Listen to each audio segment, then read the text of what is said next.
వార్తా ప్రసారాలను మీకు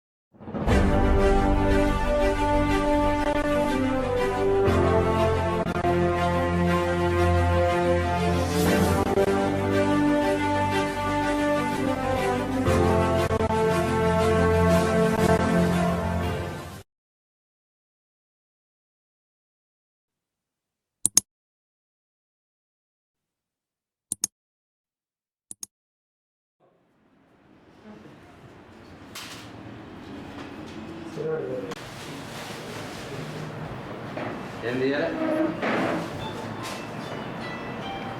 ఇక్కడ ఎక్స్ట్రా ఉంది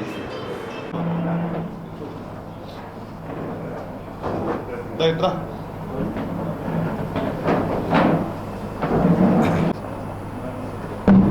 రాజరెడ్డి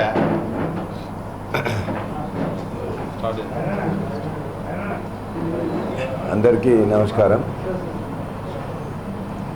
భారత రాష్ట్ర సమితి అధ్యక్షులు కేసీఆర్ గారు నిజామాబాద్ పార్లమెంట్ నియోజకవర్గ అభ్యర్థి కోసం జగిత్యాల్లో రోడ్ షో నిర్వహించనున్నారు. ఇప్పటివరకు అయిన రోడ్ షోలలో ఈ రాష్ట్రంలో ప్రజలందరూ మొన్న గత ఎన్నికల్లో ఏదో మేము కొద్దిగా మిస్ అయినాం, మరలా కేసీఆర్ గారే రావాలి అని చెప్పేసి ఆశాభావంతో అన్ని రోడ్ షోలలో పాల్గొన్న ప్రజలందరూ కూడా తమ యొక్క అభిప్రాయాలను వ్యక్తం చేయడం జరిగింది. ఒకవైపున కాంగ్రెస్ పార్టీ జరుపుతున్న సభల్లో ఒకవైపున జనం ఉండట్లేదు, ఉన్న జనం కూడా ముఖ్యమంత్రి గారు మాట్లాడుతుంటే వెళ్ళిపోవడం జరుగుతున్నది. ఇది ఏ సభనా తీసుకోండి, ఇంతకుముందు అసెంబ్లీ ఎన్నికల ముందు జరిగిన రేవంత్ రెడ్డి సభలు, అదేవిధంగా ఈనాడు జరుగుతున్న సభల్లో చూస్తే వాళ్ళందరూ కూడా మొత్తం కూడా ఇలా ఆశలు కోల్పోయి చివరికి కాంగ్రెస్ బీజేపీ కుమ్మక్కు కావడానికి చర్య 8 మంచుకోవడానికి అని చెప్పేసి నిర్ణయానికి వచ్చినట్టు అన్ని పేపర్లు చూస్తే కూడా మనకు తెలుస్తున్నది. ఇవాళ సోషల్ మీడియాలో కూడా అదే తెలుస్తున్నది.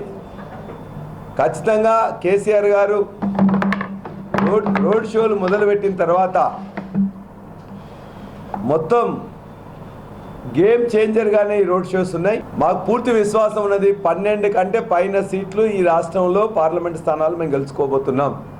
ఎందుకు గెలుచుకోబోతున్నాం అనే దానికి ప్రజల యొక్క స్పష్టమైన అభిప్రాయాలు చెప్పడమే, రోడ్ షోలు అటెండ్ కావడమే కాకుండా గ్రామ సీమల్లో ఏ ఊరికి పోయినా, పట్టణాల్లో ఏ ఇంటికి పోయినా వాళ్ళు చెప్తున్న మాటలు రెండే. ఒకటి, వ్యవసాయ రంగంలో కేసీఆర్ గారు చేసిన అభివృద్ధి, వ్యవసాయాన్ని పండుగ చేసిన తీరు, ఇవాళ వ్యవసాయ రంగంలో ఇవాళ రేవంత్ రెడ్డి ప్రభుత్వం చేస్తున్న నిరాదరణ చూసినట్లయితే రైతాంగం మొత్తం ఖచ్చితమైన అభిప్రాయం వచ్చింది. ఖచ్చితంగా ఇలా కాంగ్రెస్కు బుద్ధి చెప్పాలని చెప్పేసి అభిప్రాయానికి వాళ్ళు వచ్చారు.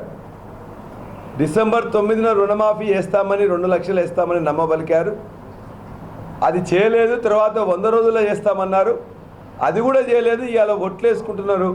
ఇంతకుముందు చేసిన ఓట్లన్నీ గట్టు మీద పెట్టింది కాబట్టి ఖచ్చితంగా రుణమాఫీ చేయలేడు అనే నిర్ణయానికి ప్రజలు కూడా రావడం జరిగింది. రైతు బంధు 10,000 ఇప్పుడు వద్దు, 15,000 తీసుకోండి, నేను 15,000 డిసెంబర్ 9న ఇస్తానని చెప్పి వాళ్ళు చెప్పారు. ఇవాళ 15,000 మాట దేవుడు ఎరుగు. ఆ 10,000 రూపాయలను కూడా, ఎకరానికి ఇచ్చే 10,000 రూపాయలను కూడా సగం మందికి పైగా ఇవ్వడానికి వేయలేదు. మేము వెయ్యం, 3 ఎకరాల 5 ఎకరాల 7 ఎకరాల నిర్ణయం తీసుకోలేదని చెప్పేసి సందిగ్ధ అవస్థలో ఇవాళ వాళ్ళందరూ కూడా ఉన్నది వాస్తవం. వడ్లకు 500 రూపాయలు నేను ఇస్తాను, 500 రూపాయలు బోనస్ ఇస్తాను, ఛత్తీస్గఢ్లో కూడా నేను ఇస్తున్నాను. కాబట్టి ఇక్కడ కూడా 500 రూపాయలు ఖచ్చితంగా ఈ వానాకాలంకే ఇస్తానని నమ్మబలికిన ఎన్నికల ముందు. వానాకాలం ఓట్లు వచ్చిన తర్వాత వీళ్ళు వస్తున్న సమయంలోనే ప్రమాణ స్వీకారం చేసిండ్రు. ఆనాడు అడిగినట్లయితే వానాకాలంకి ఇవ్వలేము, యాసంగికి ఇస్తామని చెప్పారు. ఇవాళ యాసంగి ఓట్లు వచ్చినాయి. మరి యాసంగి ఓట్లు వచ్చినాయి కదా, మరి ఇప్పుడు ఇవ్వాలి కదా అంటే ఈ యాసంగి వేయలేము, మళ్ళీ తర్వాత వానాకాలం ఇస్తామంటున్నారు.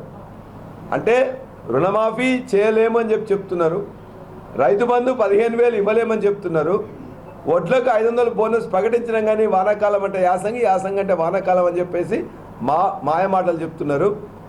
ఇలా రైతు బీమా కూడా కొనసాగించే పరిస్థితిలో లేరు. 24 గంటల కరెంటు ఇవ్వలేకపోతున్నారు. మోటార్లు కాలిపోతూ ఉన్నాయి, ట్రాన్స్ఫార్మర్లు పేలిపోతూ ఉన్నాయి. కనీసం సాగునీళ్ళు కూడా ఇంతకుముందు ఏ విధంగా ఇచ్చినామో దాన్ని కూడా ఇవ్వలేక చేయలేక ఇది ఒక దద్దమ్మ ప్రభుత్వంగా వాళ్ళు నిరూపించుకున్నారు. అందుకే నిన్నటికి 5 నెలలు అయిపోయి 6వ నెలలో మనం ప్రవేశించినాం.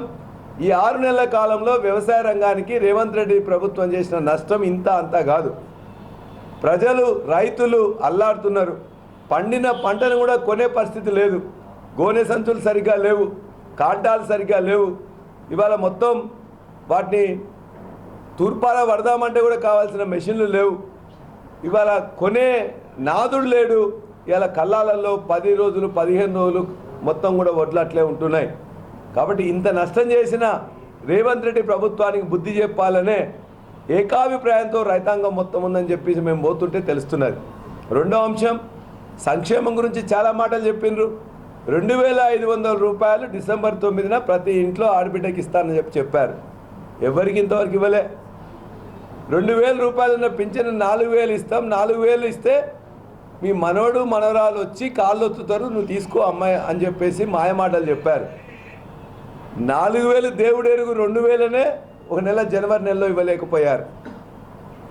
ఇవాళ కేసీఆర్ గారి ప్రభుత్వం అన్నాడు 1,00,000 రూపాయలు మాత్రమే కళ్యాణ లక్ష్మి ఇచ్చింది, దాని మీద నేను తులం బంగారం ఇస్తా అని చెప్పేసి అన్నాడు. తులం బంగారం దేవుడు ఎరుగు, ఆ 1,00,000 రూపాయలు కూడా బంద్ చేశారు.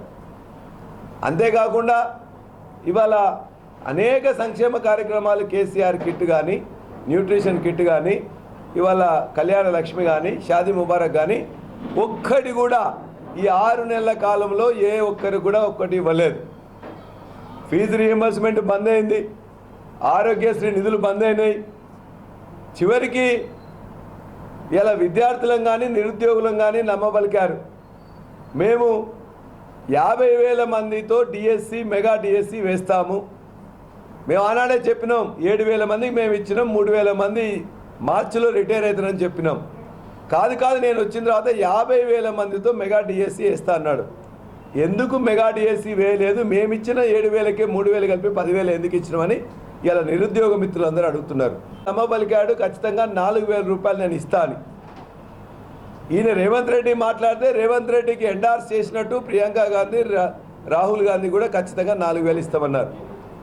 వారు చెప్పిన మాటలనే ఈ అసెంబ్లీ సాక్షిగా ఫైనాన్స్ మినిస్టర్ బట్టి విక్రమార్క గారు చెప్పారు, మేము అనలేదు, మేము ఇవ్వమని చెప్పేసి అని చేతులు ఎత్తేసాడు. మీరు అన్నారు, ఇగో ఇది మాటలు సందర్భం ఇదని చెప్పి మేము చూపించినాం కాబట్టి ఖచ్చితంగా ఇవ్వాలని చెప్పేసి ఇవాళ అడుగుతాం, వెంటాడుతాం, వేటాడుతాం, ఖచ్చితంగా వాళ్ళు ఇచ్చేదాకా కూడా ఊరుకోం. అంతేకాదు ఇవాళ ఒక్క నోటిఫికేషన్ ఇంతవరకు ఇవ్వలే. జాబ్ క్యాలెండర్ ప్రకటిస్తామని చెప్పారు, అందులో పైసలతో సంబంధం లేదు కదా. ఎందుకు జాబ్ నోటిఫికేషన్ల గురించి ఇవ్వకపోవడమే కాకుండా క్యాలెండర్ కూడా ఎందుకు ప్రకటించలేదని నిరుద్యోగ మిత్రులు అడుగుతున్నారు. నిరుద్యోగ భృతి మాట లేదు. అదేవిధంగా కాలేజీకి పోయే అమ్మాయిలందరికీ కూడా నేను స్కూటీ ఇస్తా అని చెప్పేసి కూడా నమ్మబలికాడు. అది నేను ఇప్పుడు అనలేదని చెప్పేసి మాట్లాడుతూ ఉన్నారు.